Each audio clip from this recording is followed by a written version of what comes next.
Red vs. Blue Season 17, Episode 12, Theogeny, the season finale, has officially released, so let me break it down for you. So we continue on with the labyrinth. Griff's teacher almost pushes him to the edge of death, but fortunately for him, Donut saves him, breaking him loose of the labyrinth's control. Griff heads off to find his sister, while Doc and Donut plan to free everyone as well. Doc ends up taking control of O'Malley, seemingly to have merged the two personalities into one, and thus, he saves Wash from his nightmare. Those two then go out and free Sarge from his. There's kind of a pattern to this episode. Meanwhile with Kaikaina, she's living through having burned her family house down. Griff is there yelling at her, berating her, making her feel terrible for what she did when it is revealed it was only a fake. The real Griff does the exact opposite. He apologizes to her for having joined the military and leaving her alone, and the two break free from the labyrinth together. I really love this scene. I think Griffins Sister have been extremely underutilized ever since having been reunited at the end of season 15. There was that moment which I was hoping would lead into something more in season 16, but it never happened. And to be fair, there's not much this season with these two either, but Griffins Sister are not the most developed of all the characters.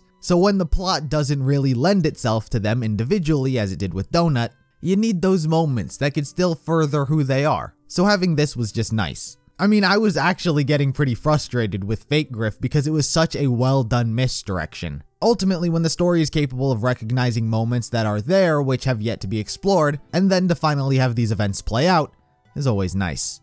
Anyway, so the two go off to then rescue Simmons from his entrapment. And what is Simmons' greatest deep down internal reflection that he could possibly be faced with? An alien trying to steal his penis.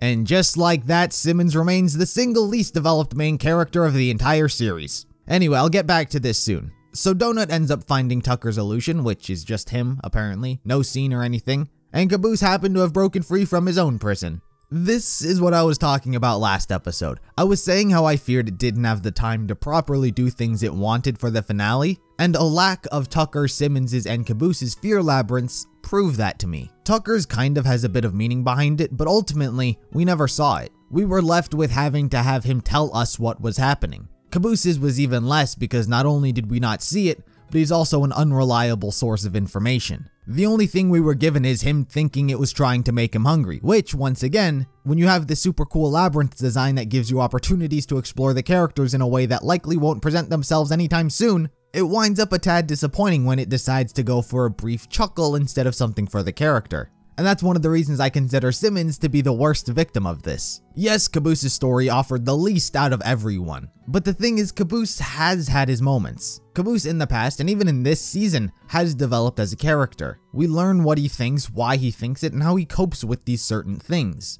While Simmons has never really changed. He's practically more or less the exact same person as he's always been for the past 17 years. It's only in recent years that the rest of the Red Team had began getting some development.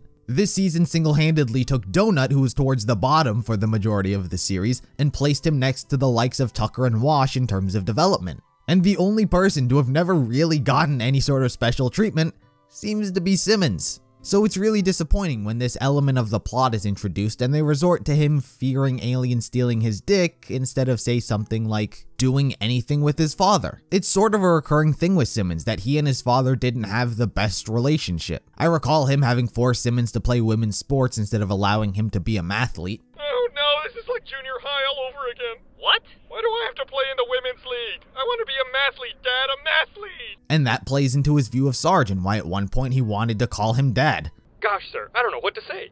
If it's okay with you, I would really like it if I could just call you Dad. Simmons, are you down here? Even in season 15, there was this subplot of him not having Griff by his side. You'd think that these things would have been a lot more prevalent in manifesting itself in the labyrinth if it had decided to take a more serious route. Instead, it went for a cheap laugh because, from what I could tell, they didn't have time to explore this. It's why he, Caboose, and Tucker wound up with such short labyrinth experiences. I could argue that certain episodes could have been condensed to have made time for this, such as episodes 7 and 8. They didn't really need to be two separate episodes, they very easily could have been one, but that's more a topic for a season review. Point is, I think the labyrinth is cool but didn't utilize it to its best or fullest extent for the characters. Anyway, continuing on with the episode, Carolina is now the only person remaining still trapped, so our characters all travel to her location and cheer her on as she faces her reflection in combat. After a decent enough fight, Carolina is inevitably bested by her past self. But current Carolina is stronger in different ways, such as the friends that she's made. And it is this bond that breaks her free from the labyrinth's control. Was that moment cheesy? Yes. Could you see it coming from a mile away? Absolutely. But was it good? Undoubtedly. It's not hard to see how Carolina has changed. Just by seeing these two's interactions, you know how much she has changed, even having built it up in the previous episodes. Wash was incapable of talking to her because she didn't want to talk to anyone. She didn't want friends. And so I think that it's great that her current self lost. That yes, her past self is the better fighter. She is the better soldier. She is exactly what she strived to be. But she wasn't happy. She was miserable. And now she's not. She's got friends. She's got people she can lean on who will support her and fight with her. It's incredibly cheesy and cliche, but just because it's that doesn't mean it's a bad thing. It's exactly the point of her character, so there's no benefit by ignoring it, and I love that it didn't. Anyway, so with everyone now free, the labyrinth says Krovos cannot escape, and Donut tells him to think about what his plan is, and it works.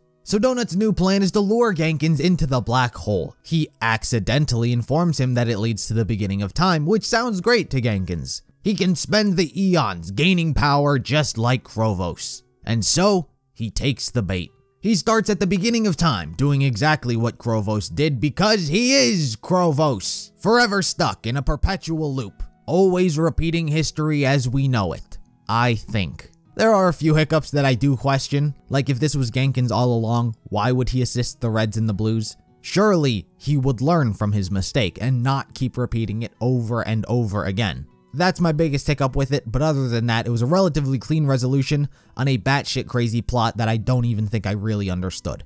Anyway, to finally restore things to the way they once were, they must fix the final paradox and allow Wash to get shot, which they do. They have finally fixed time and restored things to the way they once were, and most importantly, as Donut states, it's like it never happened. So our characters figure out what to do next. Donut individually sounds like he's going on his own way, going on his own adventure and doing whatever he wants to do. Everyone else, up in the air. Also, Lopez survived. It was a black hole he fell into, not a red star or whatever I thought it was last episode. So he's been alive forever. They'll probably never bring that up again, to be honest. And thus the conclusion to the arc. Where do they go from here? I have some ideas, but that's a different video for a different time. Let's keep things on the topic of this episode. The majority of it was the labyrinth, which I've already expressed, good concept, but underutilized. In terms of the music, I hadn't really noticed it too much. If it's new, if it's old, I don't know without rewatching. But that Blood Gulch Blues remix, beautiful. Trocadero's sound is just so perfect for this show.